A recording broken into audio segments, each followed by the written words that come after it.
नमस्कार शेतकरी मित्रांनो, मी उदय लवाड. माझी शेती या आवडत्या यूट्यूब चॅनलवर करतो सर्व शेतकरी मित्रांचे मनापासून पुन्हा एकदा खूप खूप स्वागत. मित्रांनो, थंबनेल पाहितलं, टायटल वाचलं, मित्रांनो, सामान्य कास्तकार बांधवांच्या मनातील सध्याच्या कंडिशनचा सगळ्यात महत्त्वाचा सवाल की देशांतर्गत बाजारामध्ये आता 4,000च्या भावावर सध्या सोयाबीन विकावं की मग थांबावं.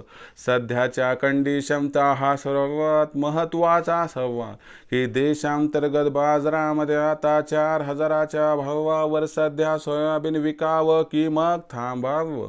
हा सवाल तुमच्या मनातला, हा सवाल माझ्या मनातला आणि आज भारतवर्षातील सामान्य कास्तकार बांधव या ठिकाणी विचारायला लागलाय की देशांतर्गत बाजारामध्ये आता 4,000च्या भावावर सध्या सोयाबीन विकावं की मग थांबवावं.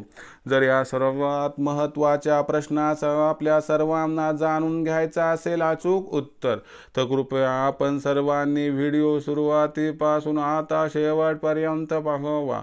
व्हिडिओ शेवटपर्यंत पाहत असताना आपल्या सर्वांना व्हिडिओ मनापासून आवडला तर लाईक करा. जास्तीत जास्त कास्तकार बांधवांपर्यंत व्हिडिओ पाठवण्यासाठी व्हिडिओला एकदा शेअर करा. सबस्क्राईब करून जरूर नोटिफिकेशन बेलला ऑल करा. याच्यामुळे येणारा प्रत्येक व्हिडिओ हा आपल्या सर्वांना या ठिकाणी सतत मिळत राहतो.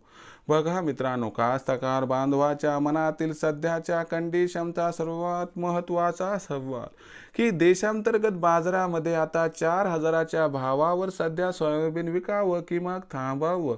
जर या सर्वात महत्त्वाच्या प्रश्नाचं आपल्याला अचूक उत्तर जाणून घ्यायचं असेल तर सोयाबीनच्या बाजारभावाचं भवितव्य कसं आहे, भविष्य कसं आहे, या ठिकाणी जाणून घ्यावं लागेल.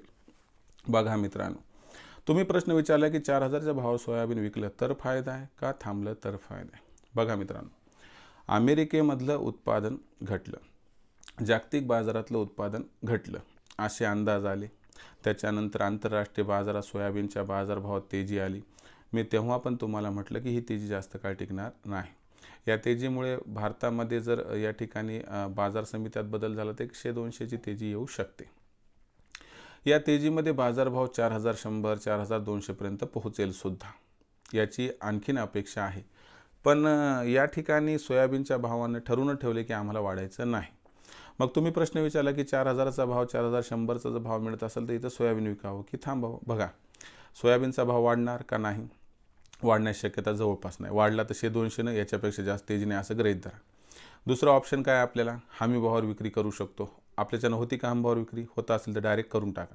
पण ज्यांची हमी भावावर सोयाबीन विक्री होऊ शकत नाही त्यांनी काय करायचं, तर त्यांनी 4,000 किंवा 4,100च्या भावावर सोयाबीन विक्री करून टाकायचं. तिथली ओरिजिनल पावती घ्यायची, ज्याच्यामुळे भविष्यात भावांतर योजना सरकारने जाहीर केली तर आपला फायदा होईल. पण इथून 200-400ची तेजी येईल, मला मार्च-एप्रिलमध्ये 4,500चा भाव मिळेल असं काहीच होणार नाही. म्हणून तुम्हाला जर हमी भावावर सोयाबीन विकणं शक्य नाही तर डायरेक्ट 4,000च्या भावावर सोयाबीन विक्री करून टाका, पावती घेऊन टाका, ओरिजिनल घ्या, ज्यामुळे फायदा होऊन जाईल. पण खरं सांगतो, सोयाबीनचा भाव खूप वाढेल याची अजिबात शक्यता नाही. वाढला तर 100-200 वाढेल, ह्याच्यापेक्षा जास्त अपेक्षा धरू पण नका आणि तसं होणार पण नाही. मग भविष्यात देशातील बाजारात सोयाबीनचा बाजारभाव कसा राहणार याबद्दल अधिक वाचूक माहिती प्राप्त करण्यासाठी पाहत राहा आवडते यूट्यूब चॅनल माझी शेती. व्हिडिओ आवडला असेल लाईक करा, कास्तकार बांधवापर्यंत पाठवण्यासाठी शेअर करा, सबस्क्राईब करून नोटिफिकेशन बेलला ऑल करा. याच्या महिन्यात प्रत्येक व्हिडिओ आपणास सतत मिळत राहतो. तर मित्रांनो, अशाच एका नवीन व्हिडिओसह मी आपला मित्र उदय लाड आपल्या सर्वांच्या आवडत्या यूट्यूब चॅनल माझी शेतीवर आपणास मिळत राहील. तोपर्यंत माझ्या प्रत्येक शेतकरी मित्राचे आजच्या व्हिडिओमध्ये मनापासून खूप खूप आभार.